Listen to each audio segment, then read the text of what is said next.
Kaixo, Maider naiz, Ulma Jalinetik gatoz, eta baikeko bazkide berria gara, aurrera pausuak emoteko erronka batekin gatoz, eta gure erronka asistentzia eskaeren sailkapen automatiko bat egitea da, eta LKS Nextekoekin aukera polita daukagu erronka hau aurrera ataratzeko, eta ikusteko nola gure enpresan inteligentzia artifizialaren bidez automatizatzeko aukera paregabea iruditzen zaigu.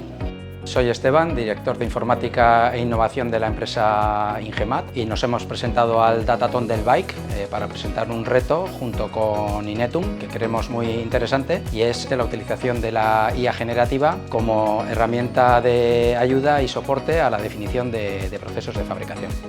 Me llamo David, vengo de Seguros Lagunaro, trabajo como científico de datos y he venido al Datathon del Bike de 2025 para presentar un reto basado en la segmentación de clientes.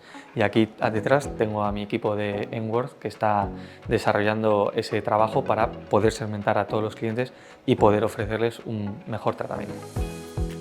Kaixo egunon, Alfonso Sardo naiz, Ormazabaletik nator, eta Datathon hontan Gemco Airekin parte hartuko dugu. Gure helburua inteligentzia artifiziala erabiliz, subestazioen representazio grafikoa automatikoki egitea izango da.